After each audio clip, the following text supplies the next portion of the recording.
आपने कहा कि वो उनका निर्णय था सपा वाला हो, लेकिन सपा वाले आपके खिलाफ प्रत्याशी उतार रहे हैं, मायावती जी आपके प्रत्याशी, यानी दोनों का टारगेट आप है। आप झगड़ा कराना चाहते हैं मेरा उनका? नहीं, झगड़ा नहीं, हम तो सवाल कर रहे हैं आपसे कि मैं बस ऐसा सीधा ये कह रहा हूँ, लोकतंत्र है, सबको अधिकार है। क्या आप वो अपने अपने प्रत्याशी उतारें और उनके प्रत्याशी जाके फील्ड में काम करें, उनके लिए मेरी मंगल कामना है।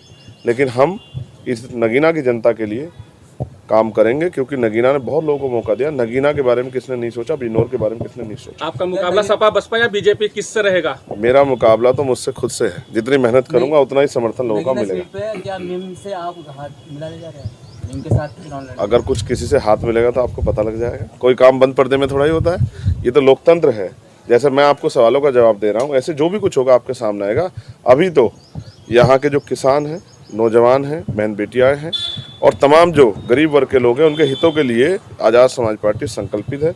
बहुत सारे चुनावी मुद्दे हैं जिन मुद्दों पे आपका ध्यान जाना चाहिए, जिन पे आपको भी सवाल करना चाहिए। यही नेटवर्क में मेरे एक साथी थे सलीम, जो पत्रकार भी थे, उनकी जान चली गई क्योंकि हार्ट अटैक आया उनको।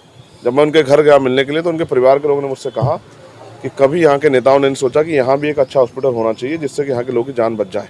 मैं यहाँ चाहता हूँ कि यहाँ एम्स जैसा एक हॉस्पिटल बने, जिससे कि यहाँ के लोगों को भी कम पैसा खर्च होने के साथ साथ बेहतर से बेहतर इलाज की व्यवस्था हो।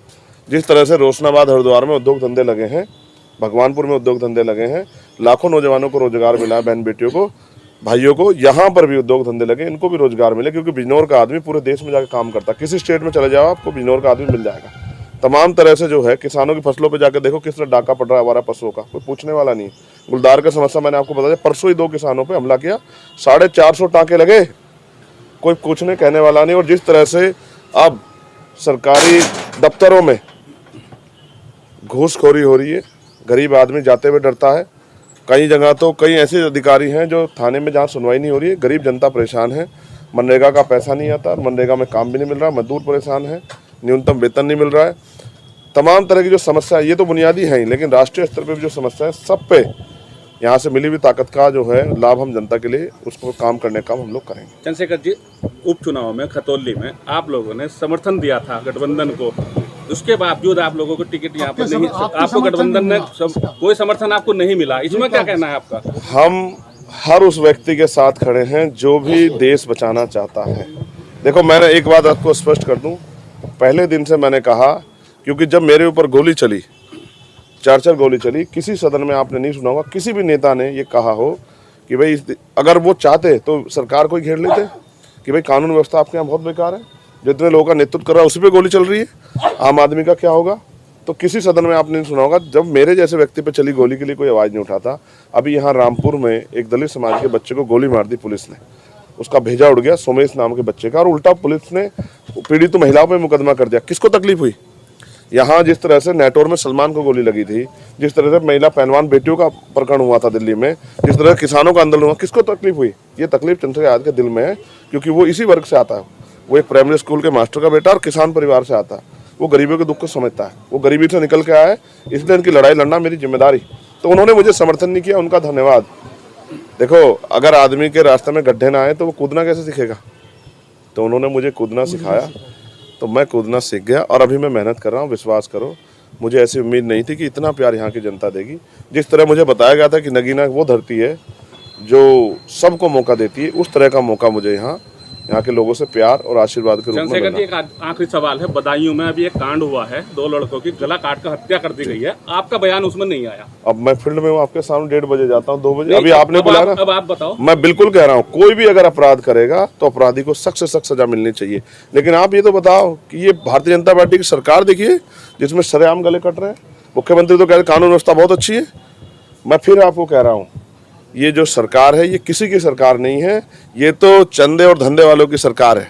ये लुटेरा गैंग है जो चंदा दे दो, ठेका ले लो, और सीबीआई ईडी इनकम टैक्स पर छापा लगे, वो चंदा दे दो तो बिल्कुल पाक साफ हो जाए। ये जो भाजपा की भ्रष्टाचारी सरकार है, इसी की देन है कि आज बेरोजगारी इतनी बढ़ गई है कि नौजवान जो है भूखे मरने के लिए और सुसाइड करने के लिए किसान और नौजवान तैयार है। आप देखो, पुलिस भर्ती में पूछो ना आप कि 48 लाख बच्चों ने फार्म भरा, 400 रुपये एक बच्चे से लिए गए, 4-4, 6-6 महीने मेहनत की और पेपर लीक हो गया। मुख्यमंत्री ने क्या कहा? अरे झूठ बोले कोई तो हम सजा कर देंगे, गिरफ्तार करवा देंगे। क्या हुआ? पेपर लीक हुआ नहीं हुआ, फिर आपने भर्ती क्यों कैंसिल किया अगर लीक नहीं हुआ? जो पेपर नहीं संभाल सकते, उत्तर प्रदेश इतने बड़े उत्तर प्रदेश को संभाल लेंगे? शर्म आनी चाहिए सरकार को कि लोगों की जन भावनाओं से खेलना और लोगों को ठगना इनकी नीति बन गई है। जनता इन्हें वोट की चोट से जवाब देगी और नगीना में तो वो ऐसा फैसला लेगी जिस फैसले से पूरे भारत में कमजोर वर्ग के लोगों में एक उत्साह पैदा होगा। ठीक, थैंक यू। चुनाव की तैयारी? देखिए, चुनाव की तैयारी के बीच से ही समय निकाल के आया हूँ। आज भी कार्यक्रम थे, लेकिन पार्टी के सीनियर लोगों ने तय किया कि आज नॉमिनेशन करना है, तो इसलिए उनकी तैयारी होगी, तो इसलिए हम लोग यहाँ नॉमिनेशन करने के लिए आ गए। यहाँ से तुरंत निकलूंगा। आज भी 17-18 प्रोग्राम है, लोगों के बीच में जाना है, लोगों से मदद की अपील करनी है। चुनावी मुद्दे क्या रहे? बहुत अच्छा माहौल है, बढ़िया जन समर्थन मिल रहा है, क्योंकि अब तक जिनको लोगों ने वोट दिया वो चुनाव के बाद कभी इनको ढूंढने नहीं मिले। और चंद्रशेखर एक ऐसा व्यक्ति है जो बिना बुलाए सबकी मदद करने के लिए पहुंचता है, तो लोगों में बहुत उत्साह है, बहुत प्रेम मिल रहा है। कई जगह तो लोग ये कहते हैं कि भाई पहली बार हमें मजबूत कैंडिडेट मिला है, जिसके सहारे से हमें भरोसा है कि अगर वो आदमी आगे बढ़ के जाएगा तो पार्लियामेंट में हमारे क्षेत्र की आवाज़ उठेगी। अभी तक तो सब लोगों ने हमें धोखा दिया है। अच्छा, सपा से आप मुद्दे क्या रहेंगे? मुद्दे पे धोखा मिला, इसको आप कैसे देखते हैं? किसने कहा धोखा मिला? जैसे आपका टिकट की बात चल देखो, रही थी, हम प्रयास करते हैं कि एक दूसरे से अच्छे रिश्ते बन जाएं, किन्हीं कारणों से नहीं बन पाते। मैं राजनीति में इसको धोखा नहीं मानता। उन्होंने जो कुछ फैसला लिया अपने बारे में, अपनी पार्टी के बारे में अच्छा सोच के लिया होगा। अच्छा, एक राम गोपाल जी का बयान आया था कि जब पूछा गया कि चंद्रशेखर जी को आपने टिकट नहीं दिया, तो उन्होंने कहा कि चंद्रशेखर जी ने टिकट मांगा ही नहीं, क्योंकि वो तो कह रहे थे कि मैं अपनी पार्टी के सिंबल पर लड़ना चाहता हूँ। मैं अपनी पार्टी के सिंबल पे ही लड़ूंगा भाई। ये हमारे लोगों की अस्मिता से जुड़ा हुआ सिंबल है, उनके संघर्ष का सिंबल है, तो मैं इसी से लड़ूंगा ना। खैर, मैं उन पे कोई बात नहीं करना चाहता। उन्होंने जो फैसला लिया